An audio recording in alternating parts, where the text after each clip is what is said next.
Hey everybody, welcome back to Inside the Force. Dave Cottingham here with Hannah Burr. Hannah, keeping warm, I hope? Yes, and I hope you are too. Yes.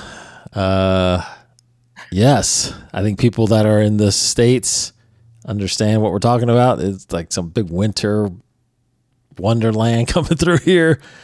Did they call it a nor'easter at some point, or am I imagining that? Is what? A nor'easter? Did they call it that? I have no idea. I don't know. I don't know. I just know that the temperature's dropping like 40 degrees in like a matter of like 3 hours. So that's pretty heavy.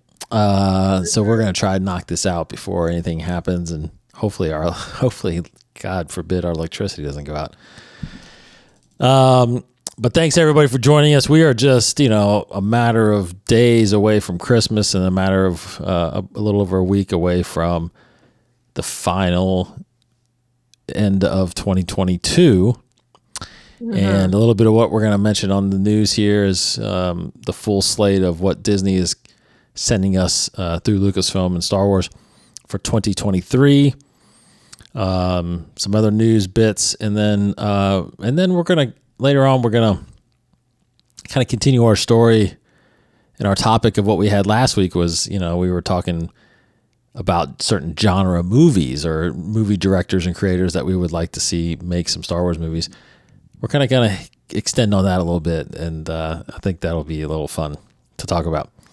But of course, first of all, thanks to our patrons that continue to support us there. And of course, everybody that's listens and watches us on YouTube and all the podcast feeds. Again, if you want to support the show, patreon.com/Inside the Force. And then we're at YouTube at Inside the Force as well, if you want to subscribe there to all of our shows there that are not on the podcast feed. So thank you again, patrons. Special Merry Christmas to you guys. I know some of you are actually out of the States too. So wherever you are, however you celebrate, happy holidays. Because next time we talk, we'll be after the holidays, right? Because that's this weekend. Yes. Yes. Well, what's on store for you guys, Hannah, for Christmas? What are you guys doing?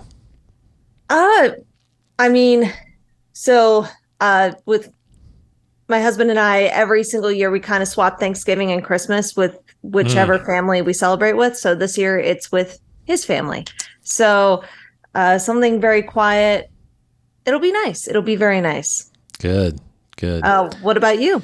Yeah. The last 2 years we've gone to Disney the week leading up to Christmas, and we've been flying back on Christmas Eve. So Christmas really kind of the last 2 years has come and gone really quick because you spend that week at Disney celebrating Christmas. So you really don't. I mean, you get the Christmas vibe, but you're not able to kind of just sit and like hang out by the tree and watch a Christmas movie, And so I've been doing that a lot this week, just kind of sitting in the basement watching some TV with the tree there, and it's like getting into the Christmas mode, and so I'm kind of with you. It's like really laid back, and this weekend I just want to just chill. I'm a huge Bengals fan. They got a big game on Saturday, so I'm going to watch that, do the Christmas Eve stuff with the in-laws, and then they got the girls Christmas morning on Sunday, and it's on Sunday, so there's a lot of football also, which is not often because usually Christmas is during the week. So yeah, it's a chill weekend, definitely. So, and this is the first time I feel like in a while that we've got a white Christmas too. So I like that. That'll be very nice, and there really isn't anything quite like Christmas time at Disney. I know. Gorgeous. I was just there a couple of days ago just for a brief trip, and indeed. And then also, what's your go-to Christmas movie? I'm curious. So I have a tradition that I've stuck with. Me and my dad used to watch Scrooged, Bill Murray's Scrooged. Oh, okay. every Christmas Eve, and he passed, a while ago, maybe 12, 13 years ago. And, so every Christmas Eve, that's what I watch still. It's one of my favorites. But that's tradition. If you want to sit there and say, what would you sit down and just pop in and watch? I've really used to be Home Alone. Like that was always my favorite for a while, even getting older. But right now it's weird because it's so weird because I wasn't a huge fan of it when it first came out, but it's grown on me. And I got to say right now, it's probably Elf. Oh, I love Elf. I love Elf so much. I do too, but I wasn't a huge fan of it because you know why? Again, and I know a lot of people don't agree with me on this, but I wasn't always the biggest Will Ferrell fan. That's understandable. Like he's hit or miss for me. You know what I mean? Well, that was their biggest concern when they made the movie. Yeah, right. So I was more of a fan of him being a supporting character, like in Old School. Mm-hmm. But not a lead character like Anchorman. Like Anchorman, I'm really, I'm not, I can, Talladega Nights, I'm not really a big fan of. No. Especially that semi-pro movie he made, it was horrible. So, but Elf, it's gotten a lot better for me. I really like Elf right now. What about you? Well, first off, I need to make a confession. I've never seen Home Alone. What? I'm sorry. That's like almost impossible because it's like on TV all the time. I don't know what to tell you. Wow. I think you would like, everybody likes Home Alone. I think if anything, it's like, it's just really good. The way this, it's just really good. I've seen Home Alone 2 and I know what happens in Home Alone 1, but I've just never seen Home Alone. It's just, yeah. I know I would like it, but it's at the point now where I'm like, when do I watch it? Because when it comes to the holidays, for me, it's A Wonderful Life. Yeah. That's a must. And then the other must is A Muppet Christmas Carol. Oh, funny. Yeah. That is true. But also that's coming from someone who was literally raised on the Muppets. Like my dad recorded all the old Muppet Show episodes, and we watched it. My sister and I watched it growing up. We also watched Muppets Tonight, which was when Clifford was running the show. That was a lot of fun too. Yeah. So Muppets Christmas Carol will always hold a special place in my heart. And then It's a Wonderful Life. It's just a great movie. And I remember, definitely. Yeah, growing up, my dad always watched it on Christmas Eve. And when you're a kid, you don't necessarily understand it because it's not the most attention grabbing visually. No. Yeah. It's still in black and white, right? Yes. And then, but when you get older and you learn how to pay attention, it's a great story. Oh, it is. It's very powerful. Yeah. It's by far one of the greatest classic movies ever made. Agreed. Easily. Yeah. It's been a while since I've seen it though. It's been a couple of years since I've seen it. So yeah, I think your daughter Sam would like it. Yeah, I think so too. I think I tell you another movie that we've come to really like, and we watched it again like last week, I think, was that newer movie on Disney Plus, Noelle, with Anna Kendricks. What is it actually? Because we really like it. We really like it. I'm actually a huge fan of Anna Kendricks. I think she's hilarious. Oh, she's great. She's got a great voice, a great singing voice. Great person. I think she's just hilarious. Of course we watched it for that. And it debuted when Disney Plus debuted 3 years ago. Right. So that's one of the first things we watched on Disney Plus, and we were like, yeah, this is actually pretty good. It's pretty good. It's pretty good. Bill Hader's in it. He really makes it fun. He's hilarious. I love Bill Hader. Oh, he's fantastic. Yeah. So it's not bad. It's pretty good. Yeah. Oh, Santa Claus is an also must. Santa Claus is good too. Yeah. The OG. Yes. My daughter Sam, who just turned 13, by the way, I told her about it about a month ago. I said, you should watch she had never seen it yet. So I said, we should watch Santa Claus. She said, what's it about? And I said, well, it's about this guy that kind of takes over Santa because he dies. And she's like, he dies? So I showed her the trailer, and even in the trailer, it's like he slips and falls on the roof, and she's like, oh my gosh, I can't believe that. That's so mean. I'm like, well, whatever. Anyway, It's a movie. It's a movie, but it's really good. It is really good. I agree. Okay, there. Yeah. So a little Christmas talk there. Hope everybody enjoys their holidays, and interesting to know what everybody's go-to movies are. Mm-hmm. I was going to say Die Hard, even because a lot of people doesn't think Die Hard is a Christmas movie. It is a Christmas movie, right? So, one that's quickly becoming a tradition for Zach and I is Love Actually. Love Actually, yeah, that's good too. Yep. And and When Harry Met Sally, that's technically a Christmas movie. It is.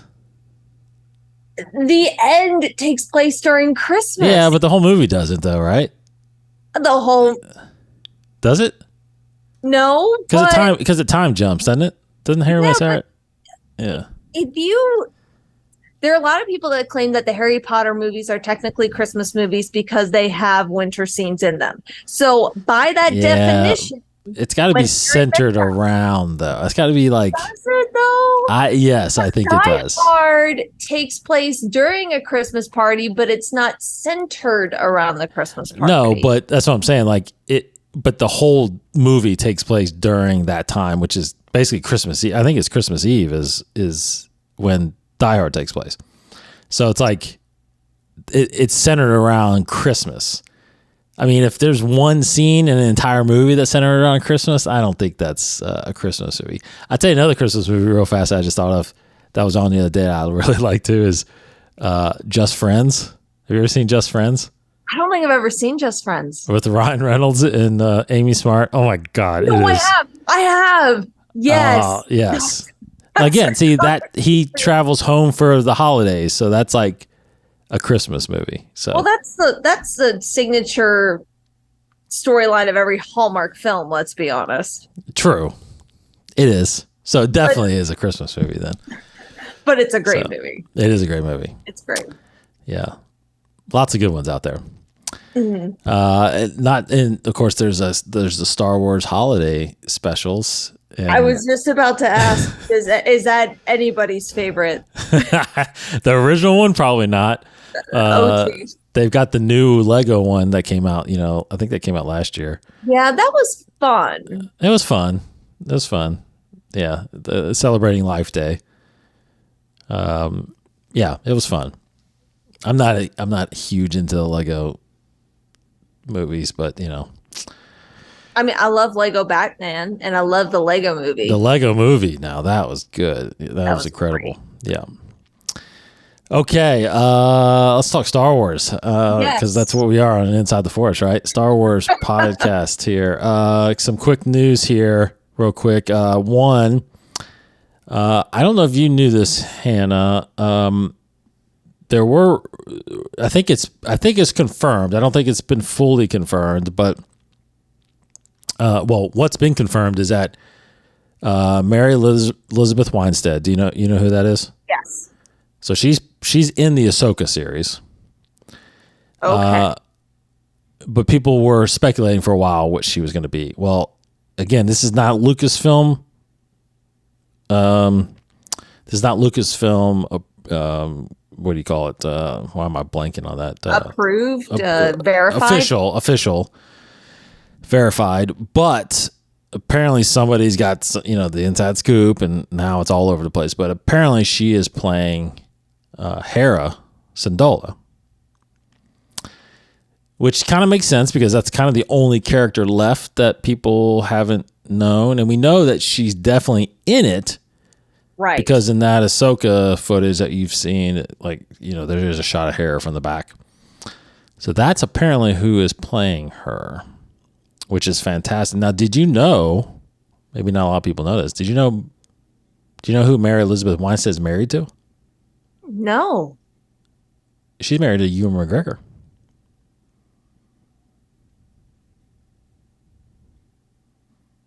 Didn't know that?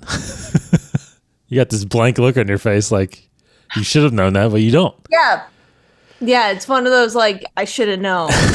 Yeah. So it's fun. They're both in Star Wars now. She is. I've always been a huge fan of hers. She's a really good actress. We were just talking about Die Hard. I'm a big Die Hard fan. She plays John McClane's daughter, Lucy McClane. Mm-hmm. But she was just in Huntress in the Birds of Prey movie recently. And then of course she's done so many other things, but now she's in Star Wars. This is the first time, which is crazy because Hera Syndulla has been in Rebels, obviously. Mm-hmm. She's been in the games, the Star Wars Squadrons game that came out. She's kind of central character there. She's been in the Star Wars Destiny, Forces of Destiny animated shows. She was in Bad Batch last season. Mm-hmm. This is the one and only time that she will not be voiced by Vanessa Marshall. So this is the only time. This is the first and only time that we know of that, in a way, that Vanessa Marshall is not involved in this character. So Mary Elizabeth is taking over that role. Makes total sense because, again, all the other characters have been replaced in the live action form from Rebels. So Ezra, of course, is being played by somebody else, and then you've got Ahsoka being played by Rosario Dawson. You got Sabine being played by someone else. So it's like, it makes sense, but great actress playing her now. Absolutely. Hopefully that's true. But again, not officially confirmed by Lucasfilm yet. Of course, there's still rumors about Lars Mikkelsen playing Thrawn. Mm-hmm. Now, he did voice Thrawn in Rebels, so that would be one of the first, not the first, because we know Katie Sackhoff played Bo-Katan both ways, but anyway, we'll see. All kinds of stuff coming earlier this year, apparently, when they release some more news, which kind of goes into the next thing, that Disney has revealed their full list of Star Wars content coming in 2023. Yes. Now, of course, every one of these we know about, but we've got little synopsises for each thing. So first up, The Bad Batch. When the new season of The Bad Batch opens, months have passed since the events of Camino, and the Bad Batch continue their journey navigating the Empire after the fall of the Republic. They will cross paths with friends and foes, both new and familiar, as they take on a variety of thrilling mercenary missions that will take them to unexpected and dangerous new places. Mm-hmm. Pretty much what we expected, I think. Absolutely. Mandalorian Season 3, coming March 1st. Synopsis says the journeys of the Mandalorian through the Star Wars galaxy continue once a lone bounty hunter, Din Djarin, has reunited with Grogu. Meanwhile, the New Republic struggles to lead the galaxy away from its dark history. The Mandalorian will cross paths with old allies and make new enemies as he and Grogu continue their journey together. Nothing too crazy there, I don't think either. Then, of course, beyond that, there's a new series coming out called Star Wars Young Jedi Adventures. Mm-hmm. I guess it's a yeah, I don't know if it's I don't know how many episodes it is, but it's a series, I'm assuming. It says set during the High Republic era, Star Wars Young Jedi Adventures follows younglings as they study the ways of the Force and learn valuable skills needed to become Jedi: compassion, self-discipline, teamwork, patience, and friendship. It will be the first full-length animated Star Wars series created for preschoolers. There you go. Oh, Yes. So this is a little people show. for the younglings. For the younglings, that's right. That release date is still to be determined, as well as Star Wars Visions, Volume 2. Yes. Star Wars Visions is an animated anthology series featuring celebratory expressions of Star Wars storytelling. 7 Japanese anime studios brought their unique talents and perspective to Star Wars Visions Volume 1. Launching in 2023, Volume 2 will feature stories from creative teams from Chile, France, Japan, India, Ireland, Spain, South Africa, South Korea, the UK, and the US to showcase the incredible animation happening across each country and culture through the mythos of Star Wars. I love that. Yeah, that's pretty cool. It'll be so cool to just kind of see how each culture interprets Star Wars. Right. I mean, oh, that's going to be so much fun. And that's I mean, you're talking about all over the world. Yes. I mean, that is everywhere. That's Europe, that's South America, that's Africa, Asia. I mean, yeah, Northern Europe. I mean, it's everywhere. Yeah, I think you're just missing Antarctica, Australia, Yeah. and North America, which, duh. Yeah. Well, we're in North America. Yeah. UK. Yeah, it's got people from US too. So, Okay. I missed that one. I was too focused on all the other countries. yeah, no. Yeah. No, there will be some from the US as well. So that's one. They're listing 1, 2, 3, 4, 5, 6, 7, 8, 9, 10 countries. So maybe there's 10 episodes, maybe. I really hope so. Because I think it was so cool to see the various different interpretations through Japanese culture and through anime, because there are different styles of anime. Right. So the fact now, and I remember in college, I took a class of international film, and it was so fascinating to see how film formulated in every single country and the different perspectives and the different messages and the way they use the cameras differently. It just was mind-boggling. So to use that and view it through a Star Wars lens, that's going to be really, really cool. Yeah. So Volume 2 of Visions to come out in 2023 sometime. Not sure when that date is. As well as Ahsoka coming out in 2023. Quick synopsis is set after the fall of the Empire. Star Wars Ahsoka follows the former Jedi Knight Ahsoka Tano as she investigates an emerging threat to a vulnerable galaxy. So we will see what that means. And then, of course, the big news that we got earlier this year from a series that no one expected, Star Wars Skeleton Crew, will be coming out in 2023. And the brief synopsis is Star Wars Skeleton Crew, set in the New Republic era, is about a group of kids lost in the Star Wars galaxy trying to find their way home. So set in the New Republic era. That is interesting. Of course, all we know is Jude Law is starring in that show. And that is your slate for 2023. As expected, Andor Season 2 is not till 2024. The Acolyte is not till 2024. Hopefully, I mean, I still think there's a chance we could get more Tales of the Jedi. Maybe. Hope so. Or might be 2024 as well. I don't know. But that's pretty good. I mean, The Bad Batch, Mandalorian, and Ahsoka by itself would be a great 2023. Now, Skeleton Crew and Visions, I'm interested. Absolutely.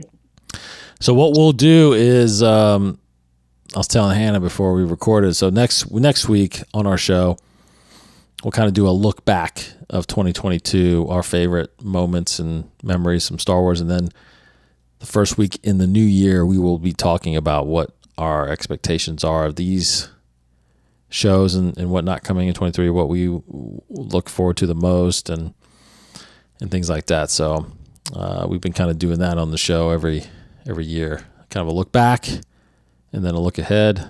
It's interesting to go back and actually listen to what I've said in the past, like what I've looked forward to, and if it actually has come to fruition, if it has met my expectations or not. So I might do that. Okay, let's see. On your publication release schedule, of course, coming up very shortly now, here in a couple weeks, the audio drama of the High Republic, The Battle of Jeddah, will be here January 3rd. Star Wars Jedi Battle Scars, March 7th. High Republic Cataclysm, April 4th. High Republic Path of Vengeance, May 2nd. Inquisitor Rise of the Red Blade, July 18th. And on the comics, next Wednesday, you got a lot coming out here. Dr. Aphra 27, Han Solo Chewbacca number 8, High Republic number 3, Yoda number 2, and High Republic The Blade debuts with number 1 there. So there's your comic list that's going to finish out the year. Mm-hmm. Okay, so Hannah, let's talk a little more about kind of our wish list, a little bit of Star Wars content here, because last week we talked a little bit about what we expect or what we would like to see from some certain creators in the film industry, right? Right. I did bring up Michael Bay for one.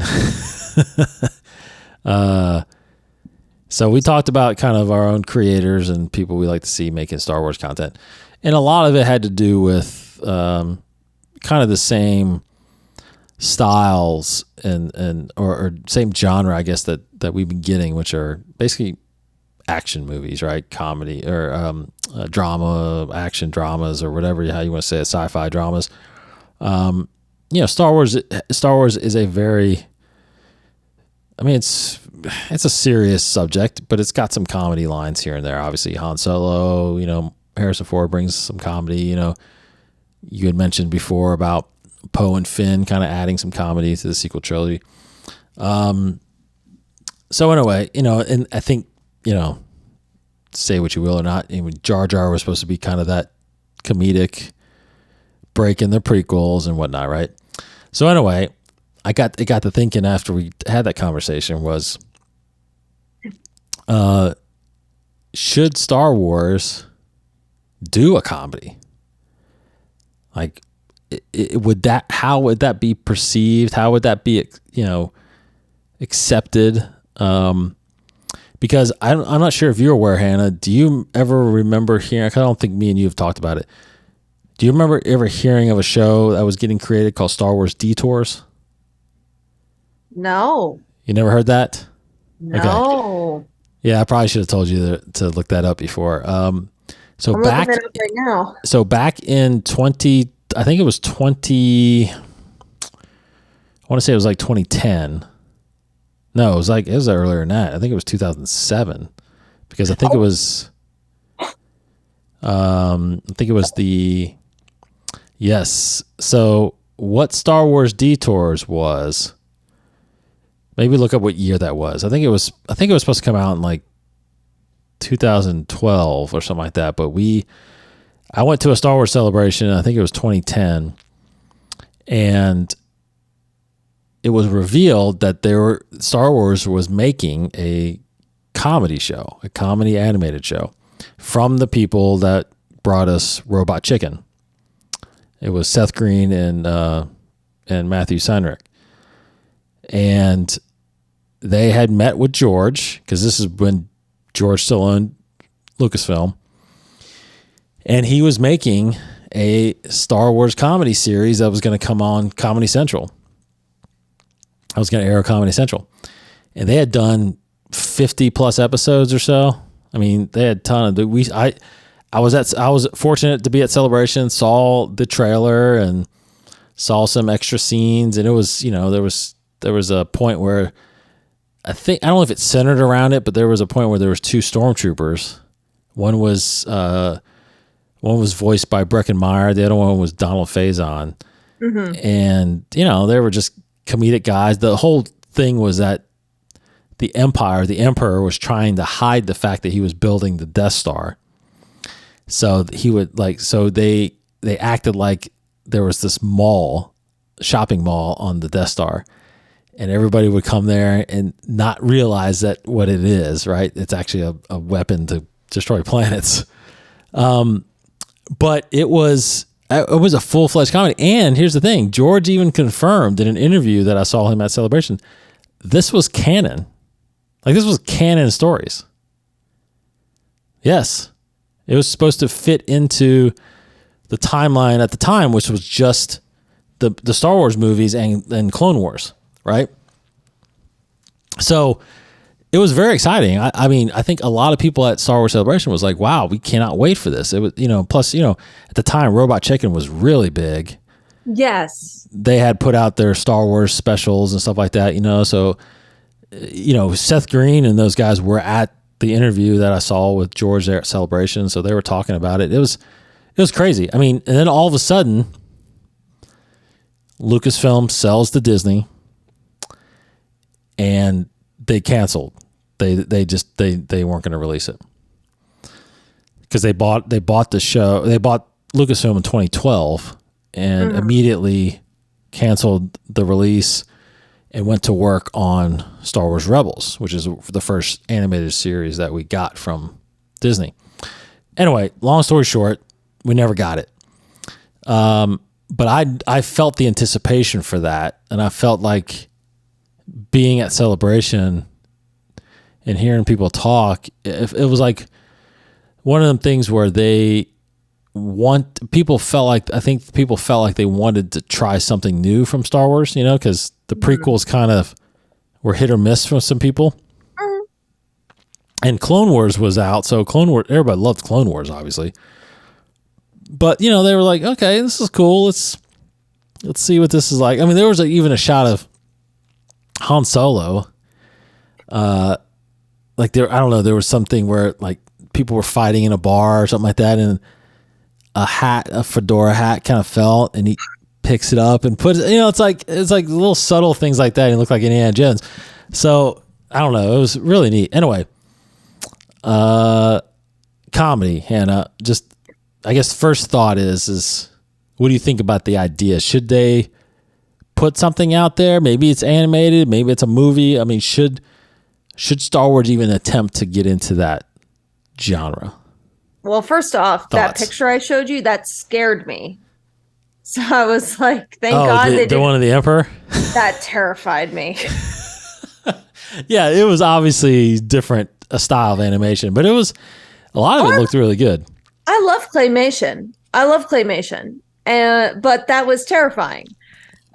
Sorry. Right. But I think it would be very, very cool to do, whether it's animated, claymation, live action, it would be very cool to do a comedy style. But I think the question is, what type of comedy? Are we talking about rom-com? Are we talking about sitcom? Are we talking about, an action comedy, like, as we talked about before the show, Rush Hour? Like, I think if Star Wars were to do comedy, I feel like because Star Wars is so specific, it would have to be for fans only, if that makes sense. Because a lot of the jokes you would make would fly over people's heads who's never seen Star Wars before. That's true. Yeah. But that's not necessarily a bad thing. I think I think of sitcoms like Friends and How I Met Your Mother and Big Bang Theory, and a lot of them are very niche jokes. Right. And that could work in a Star Wars setting. Yeah, because a lot of their jokes are kind of centered around pop culture. Right. And So that's the whole trick about it, right? right, yeah. It would have to be centered around pop culture, Star Wars. And Star Wars. Yeah. Which isn't impossible, but it's very niche. It is very, yeah, it's almost for diehard fans that, yeah.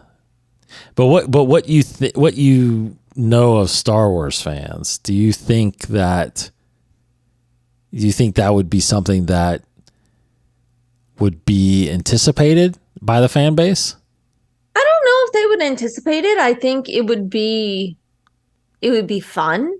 Mm-hmm. Like if they were to do a buddy cop in a similar style to Rush Hour, but instead you have Finn and Poe. Finn, who's not very socially adaptable to what's going on. Mm-hmm. Mm-hmm. And Poe being like, I know how to be a smuggler. I know how to be a rebel. Just follow my lead. I think that could be very funny. And that could be incredibly successful. But if you were to say do a rom-com between, I don't know, Leia and Han, between A New Hope and Empire Strikes Back, Yeah. I don't know how successful that would be. Right. I think it just depends on the context, I guess. Yeah. I mean, I guess you could say that the Lego movies that they have been putting out are kind of comedic, right? Those are comedic centric. But once again, they're only comedic because people who've seen Star Wars get the jokes. Yes. And because they're Lego pieces, there's a lot of jokes around, people's arms falling off, or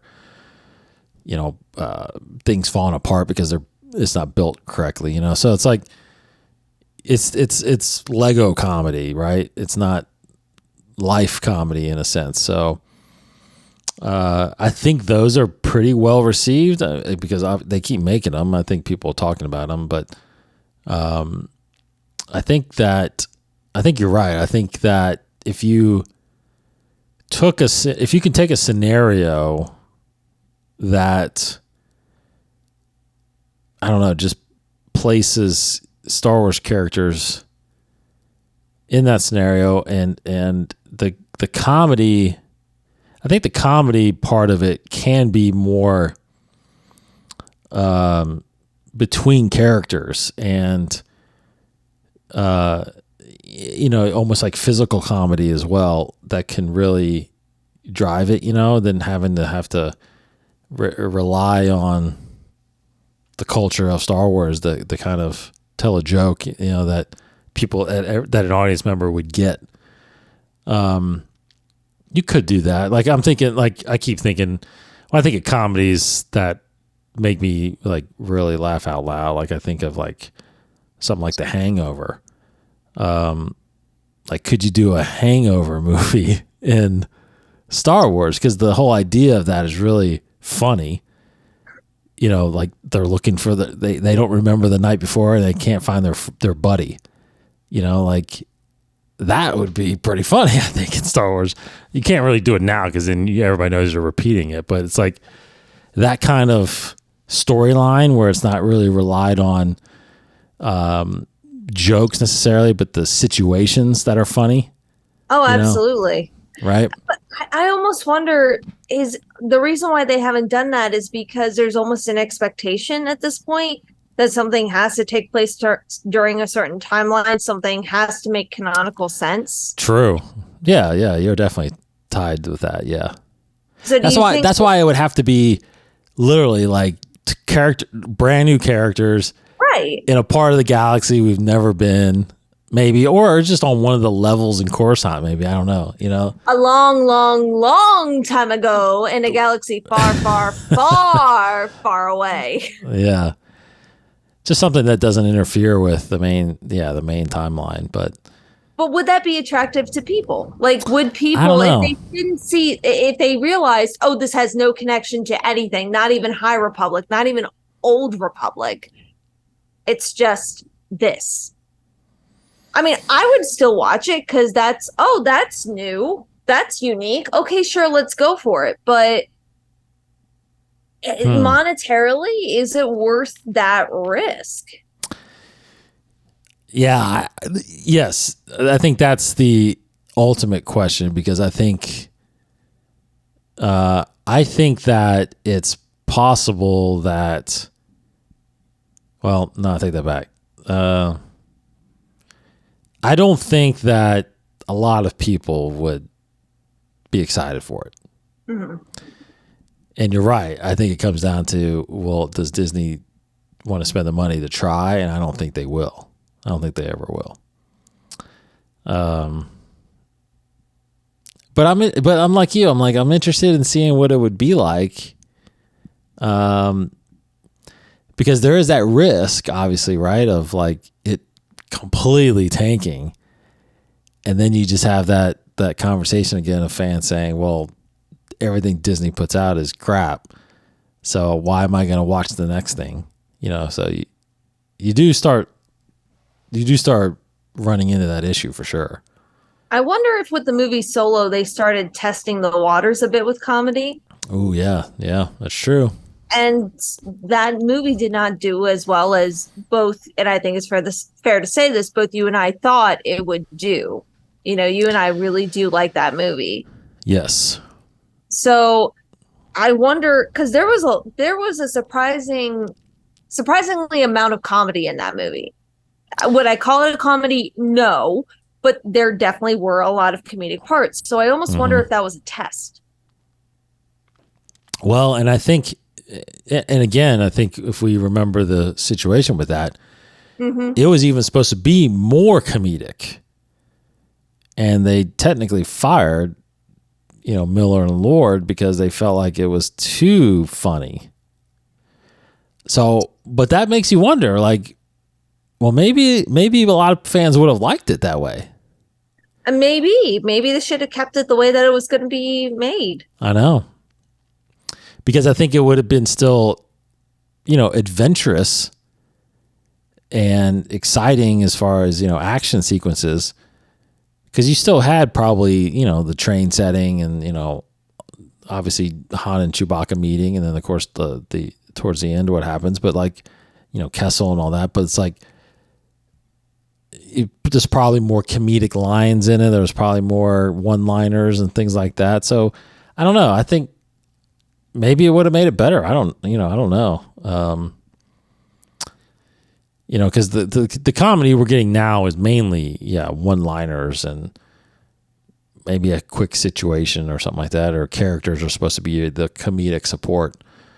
But I don't know. What I mean, is there what if you wanted to see something, what do you think you would want? A sitcom, a movie, a show?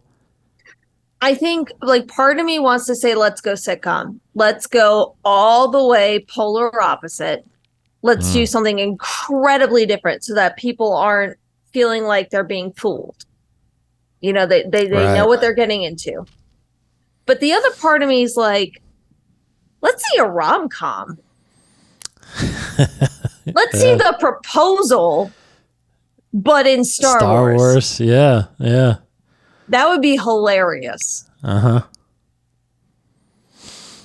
Yes, we're going to go this weekend to see his family. Gammy, she's celebrating her 90th. Oh, and where's that? Oh, honey, you tell them. Yes, it's on Hoth. Ha!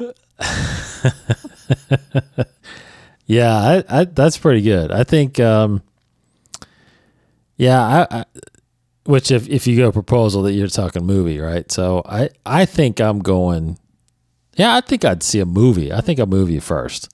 Yeah, a movie just to kind of test the waters. Test it out a little bit, yeah. And comedies, that's the thing too, is yes, it's still money, but it's not as much money as like a full-fledged action, blockbuster. So you can do a comedy movie with less money, so you wouldn't be all that much out of it if it bombs for some reason. But I mean, I said it last week. I'll say it again this week. I think the perfect little, dipping the toe into the water to test it out is doing a buddy cop comedic film between Poe and Finn. I think that is the perfect tester. Yeah. I think I would want to test it with new characters. Okay. Okay.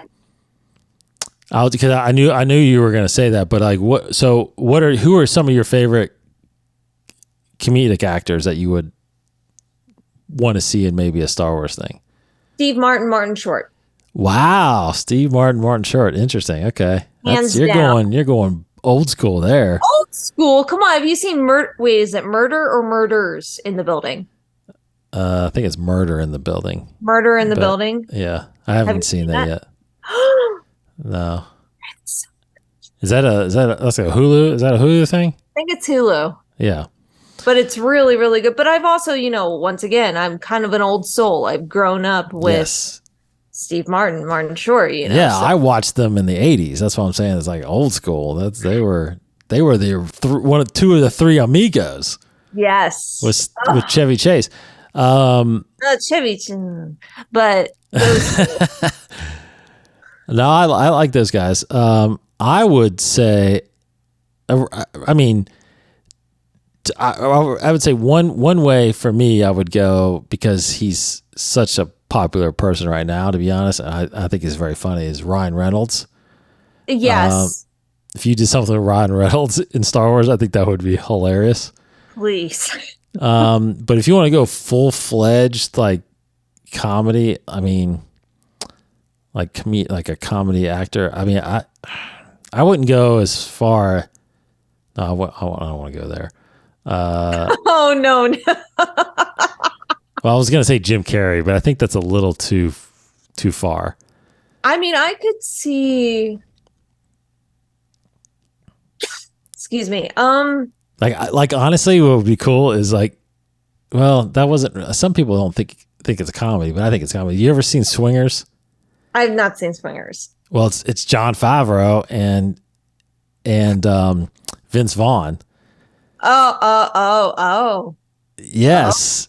It's great. It's a great movie. It's a great independent movie. It's one of Favreau's first movies. Okay, well, like tying it into Christmas, another, like you mentioned Vaughn, and it reminded me of, I think he was in Christmas with the Cranks. Yes. And yes. I love Christmas with the Cranks, and I think Tim Allen and yeah. Why am I blanking out on her name? She's one of my favorites too. From the Cranks, Christmas with the Cranks? Yes. Oh no. She's one of my favorites. Yeah, someone's listening saying who it is. I know they're screaming at us right now. Oh my gosh, what's her name? I'll tell you here in a second. Hold on. It is because I see her face too. Oh, it's Jamie Lee Curtis, right? Jamie Lee Curtis. Yes. Oh, and Jamie Lee Curtis, they're hilarious together. That's another great combo. Tim Allen's also really funny with Martin Short. I don't know if you've ever seen Jungle to Jungle. Yes. Yeah. But I don't think Jim Carrey would be too much, especially if you like threw him in some prosthetics like he was with the Grinch. That wouldn't be too much, I don't think. Yeah, as long as he doesn't go like, I think Dumb and Dumber might be too overboard. That might be a little, but Jim Carrey can have a serious streak to him, very similar to, may you rest in peace, Robin Williams. Like Robin Williams in a Star Wars movie would have been amazing. Yes. Yeah, I think so too. Yeah. I think you couldn't go wrong now with like a Ryan Reynolds right now. Yes. I mean, you already have him with Deadpool. Why not? I know. And then have him and Hugh Jackman. Yeah, hilarious. Yeah, I don't see Hugh as that much of a funny guy, but no, he would be the straight person. He's the straight person in the comedic duo. He's the Wolverine, Wolverine and Deadpool kind of thing. Yeah, I can see that. But again, if you do, and I brought her up earlier, like Anna Kendricks and Ryan Reynolds, and that's funny. That's funny. So, yeah, I don't know. So I'm probably movie. I think you're right. I think I would do movie to test it. I would do it like I'd probably pick a level on Coruscant, you know, and just say like, this is the area, and you know, because you could easily have like almost like a Friends thing where you have like apartments on that level. Yes.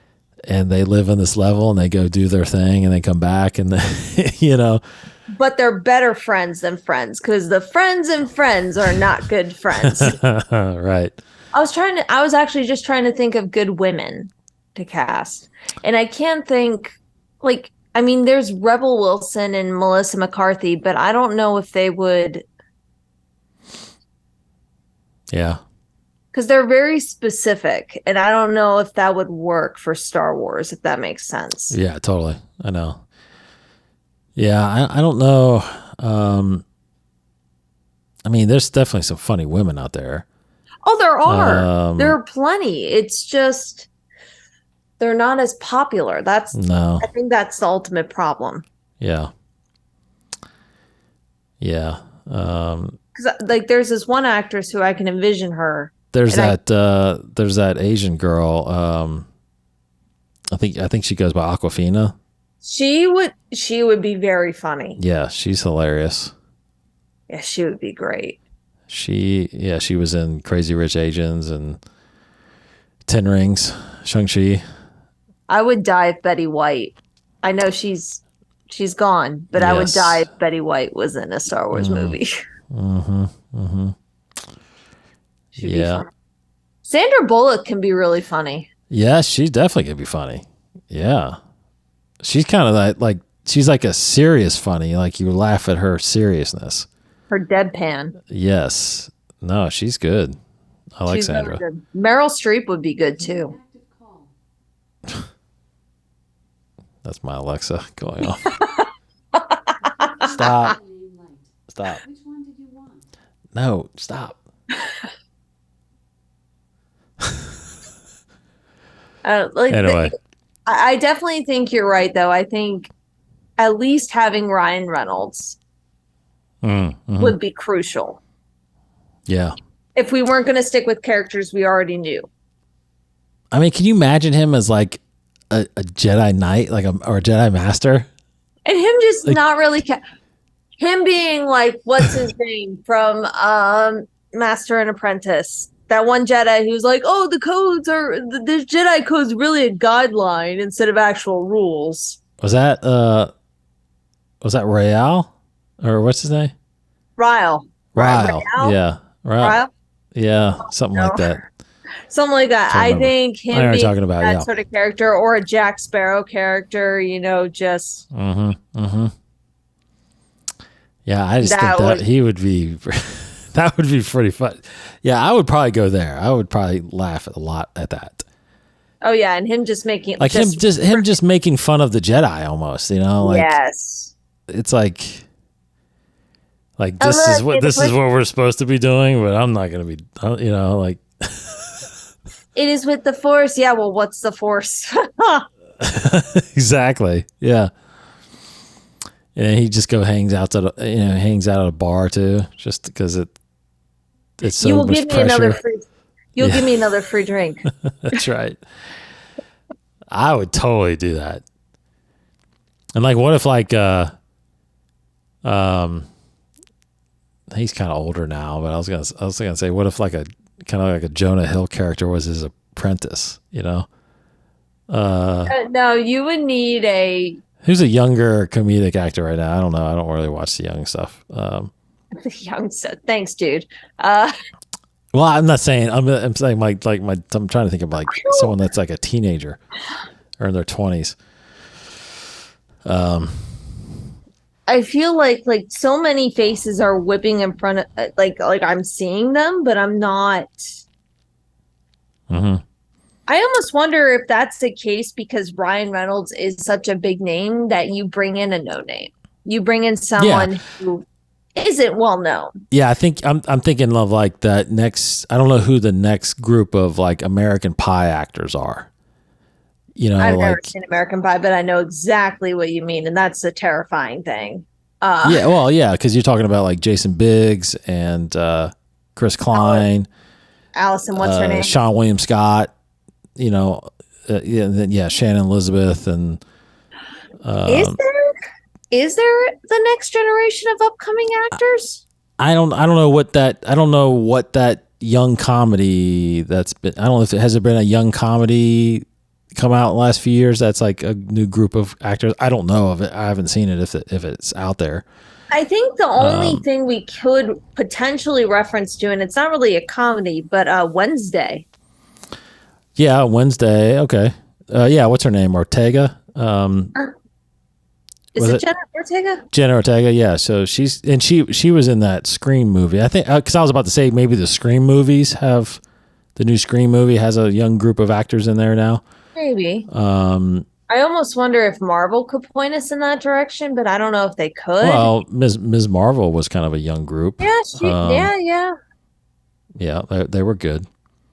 Anyway, yeah, someone like that, you know, being an apprentice to Ryan Reynolds, that would be pretty good. Yeah, I think the thing is that we can't I don't think we can say that there's like an American Pie group of up and coming actors just because there's so many streaming services and there are so many outlets for media. Yeah.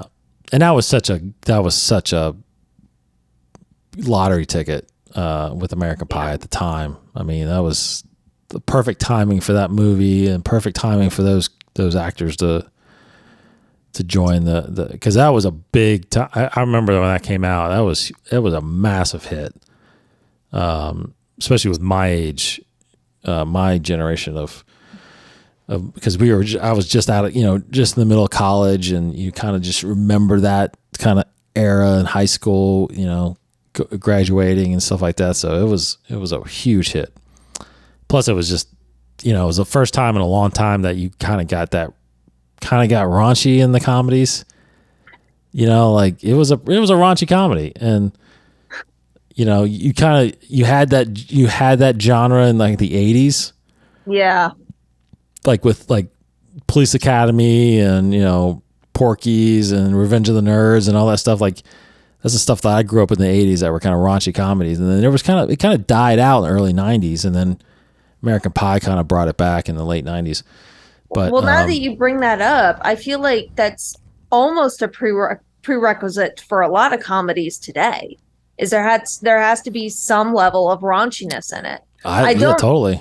Yeah, I don't necessarily agree with that concept, but it feels like that's what it is with our society. And like you look at How I Met Your Mother and Big Bang Theory, and don't get me wrong, I think, and Friends, I think they're all very funny sitcoms, but a lot of their jokes are raunchy. Yeah. So sure. I think the other question is Star Wars okay entering that adult-esque world? I doubt it. Yeah, I doubt it. I don't think they can go that far. Right. And like, as I said before, I don't think that you have to be raunchy to be funny. No. There's plenty of comedies out there that aren't raunchy. Yeah. Right. But I almost wonder as a culture today, if something comes out saying, oh, this is a rom-com or this is a comedy, do we almost expect at least a little bit of spice? Yeah, I think if you look at any successful comedy, it doesn't have to be raunchy, but it has to push the envelope on something. Right. You know what I mean? Like it has to feel it has to feel uncomfortable. You know what I mean? Like if you look at like the who was the guys that the something brothers, I can't remember the brothers that did like Dumb and Dumber. Mm-hmm. And there's something about Mary and Stuck on You. It's like, yes, they did comedies that are like almost uncomfortable to watch, but they're freaking hilarious. It's so cringy. Yes, you're like, oh man, I can't believe they went there, but that is funny. So I think you have to, go there. I think the comedies that are just trying to be funny don't really last. You know what I mean? Like that, like a clear example of that is like Office Space. Like Office Space is funny to some people, but it's not funny to everybody. Yeah.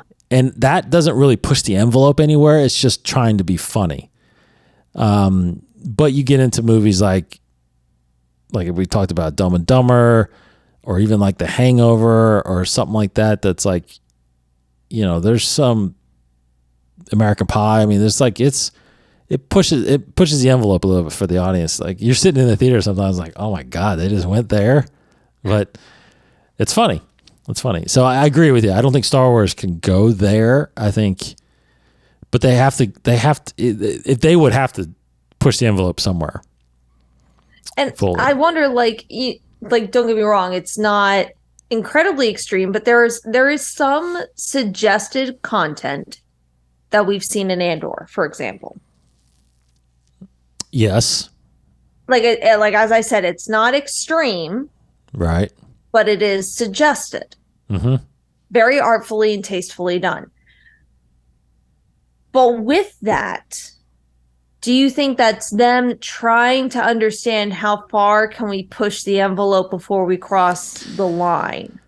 And would that translate into what envelope they know they can push on and which ones they can't for a potential comedic movie? Yeah.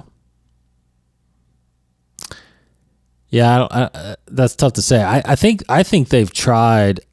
Here's what it comes down to. Obviously, I think it comes down to the individual filmmaker, because True. I think in Andor, as with everything that's created, there's always stuff that gets cut because of the executives.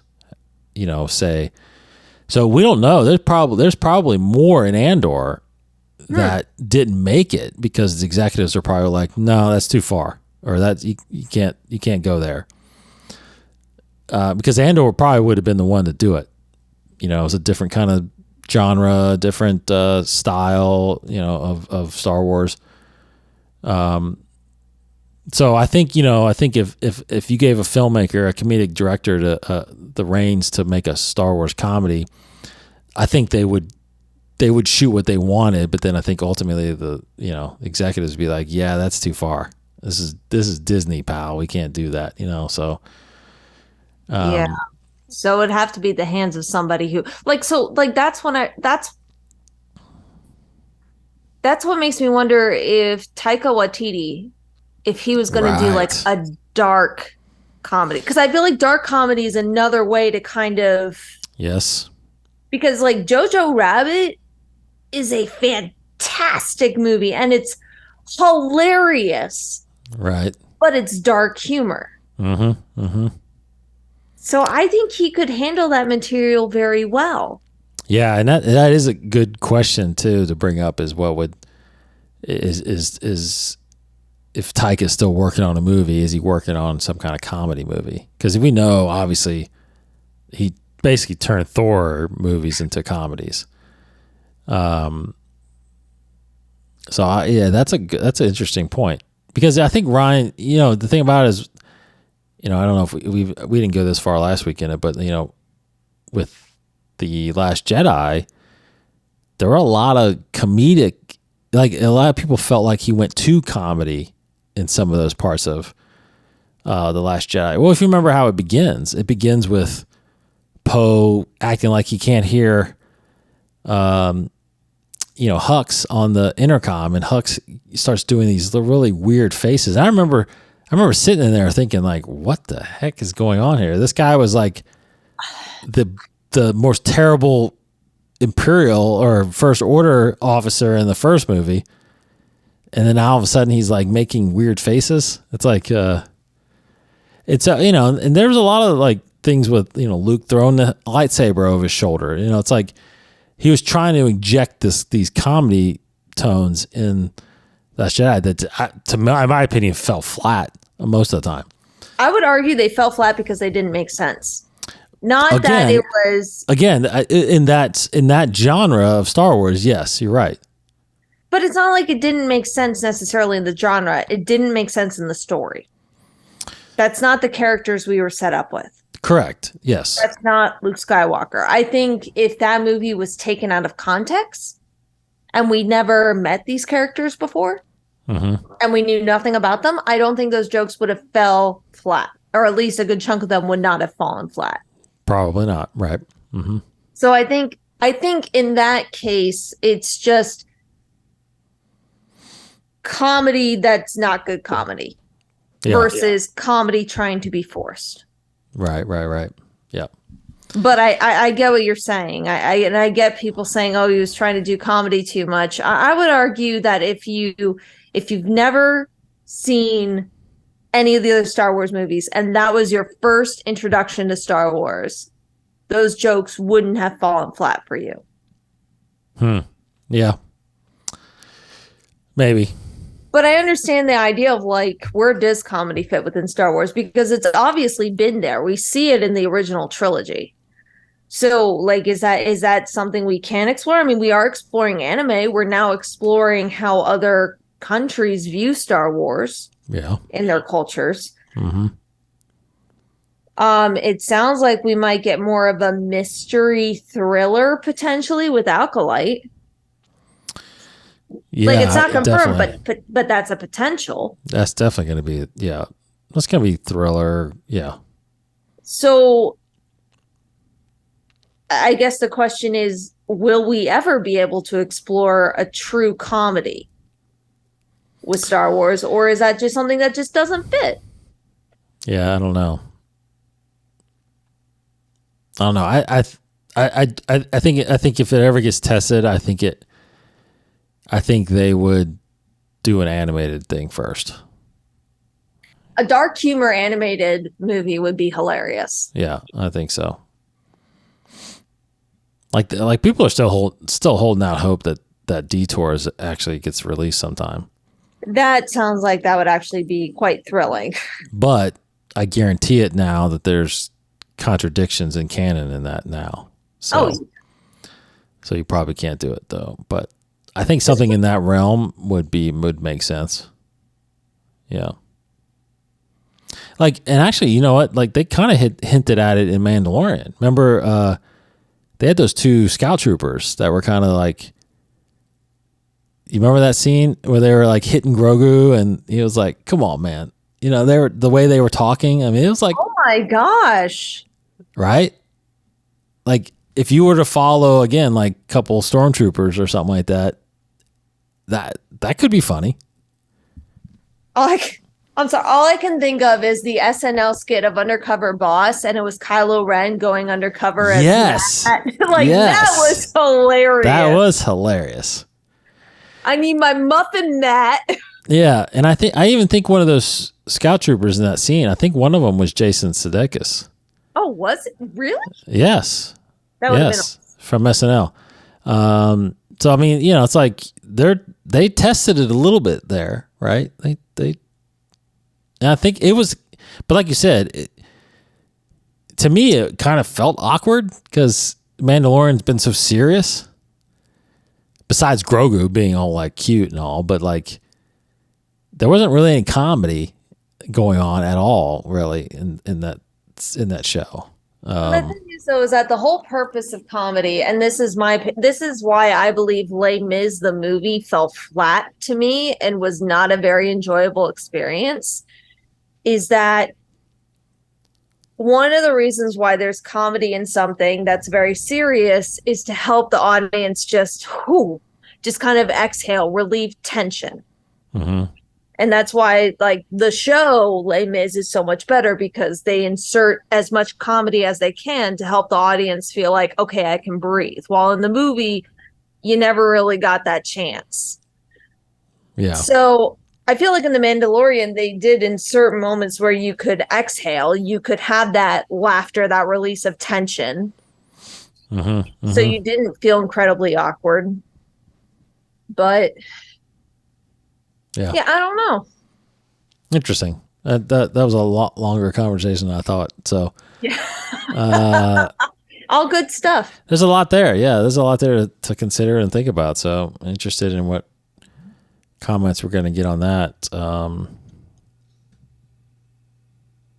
Any other thoughts on it? Are you? No, I mean, I'd love to hear from our listeners and hear what they have to think, because I feel like this is definitely a conversation, and it's an ongoing conversation. Like, can a comedic themed show or movie exist in Star Wars? Can it exist? And if so, what does it look like? Yeah, agreed. Agreed. Well, speaking of comments, on our last episode, we were talking about these other creators and genres that we wanted to see. Let's see a couple comments here. Of course, Thrawn Addict mentions great discussion and love the choices for directors for new movies. Rian Johnson is a great director, and I do appreciate The Last Jedi more, but for the worst movie out of all of them, but I don't know how much control Rian had over the film. Could it also have been the writing in the studio that made certain decisions with the story, etc.? I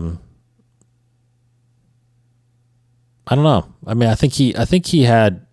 As far as when you watch the, it's actually really good. Actually, there's an hour long kind of, I can't remember what they called it. There's an hour long documentary about the making of The Last Jedi. Oh. And I think it's on Disney Plus, and actually I think it was in the extras, so it might be on Disney Plus. But he, according to, it seems like in that documentary, I mean, it was pretty clear from Kathleen Kennedy that they gave him, he wrote and directed the whole thing, and they gave him pretty much not full freedom because he had to obviously keep people alive, but yeah, but that was definitely his movie, I think, to make. So I think he had pretty much full control. Thrawn Addict also adds, would love to see James Cameron do an epic Star Wars movie or trilogy, or maybe Chris Nolan. But I know Nolan said he would not do a franchise movie. Edgar Wright would be a good choice for a comedy Star Wars movie. This was not even on this episode. Also wouldn't mind to see the director who did the new Blade Runner movie.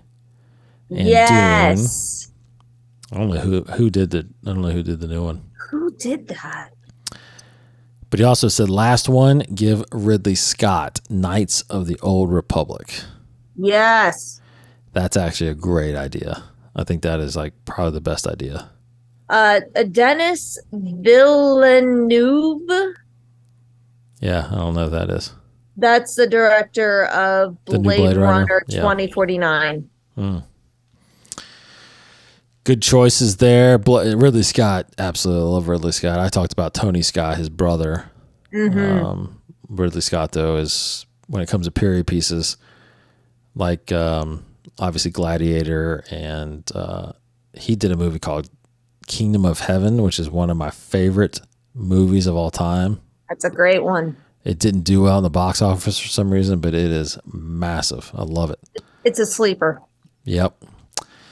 Okay, another comment from Kimura Jade. I think that's what it's called. He says, the sequel trilogy. I think it gets some undeserved hate, but you mostly hit the nail on the head. The biggest issue for me is I just don't feel like you can call it a trilogy. The Force Awakens did the proper setup for a trilogy. It had intrigue. Who are the Knights of Ren was a question I was most into. It was technically a safe movie, but it did what it needed to do. The Last Jedi took all that and threw it out the window in favor of pushing boundaries.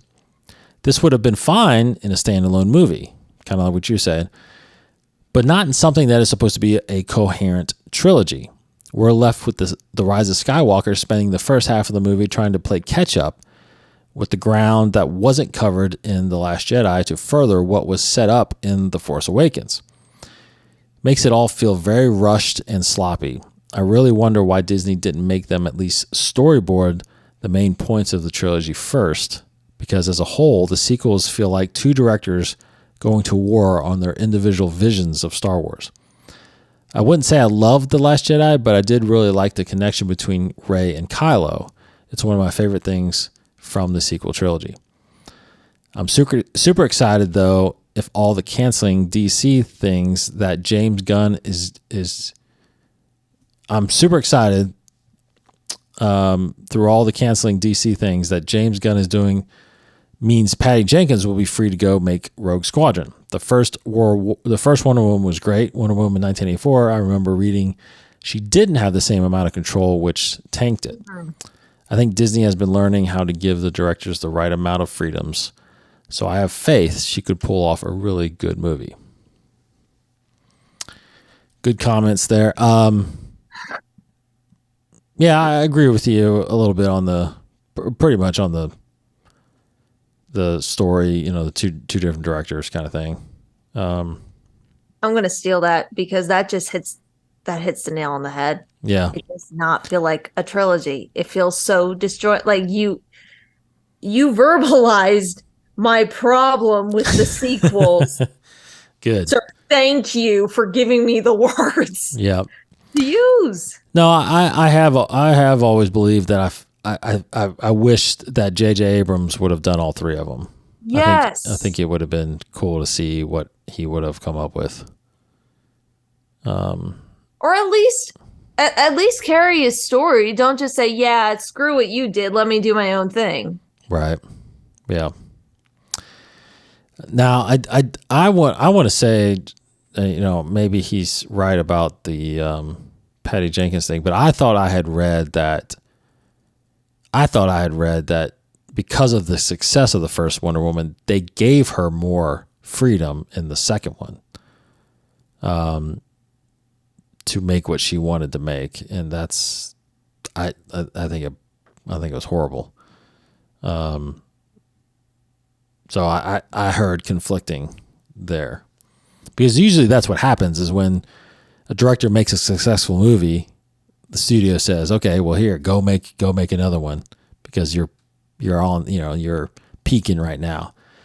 And sometimes they tend to tank because then they get more creative control and they do end up making what they want to make, but then it's ends up not being as popular out there. So that's what I felt like Patty Jenkins fell into with Wonder Woman, but could be wrong. I can't speak into that personally because I still have not seen Wonder Woman 1984. Yeah, 1984. Probably don't need to either. Anyway, all right. That was that ended up being one of our longest episodes, but thank you dang, for really? Yeah, thanks for hanging out with us if you made it this far. Great conversation there on that. Like I said, we will come back next week and talk about kind of looking back at 2022, all the stuff that we've gotten from Star Wars this year, and really kind of refresh our memories and look back on some fun things. And then as everybody gets into the new year, we'll look forward to what we're going to get in 2023. Again, thanks to our patrons. Thanks for everybody commenting. Hope everybody has a great weekend. Holidays, however you're going to celebrate. I mean,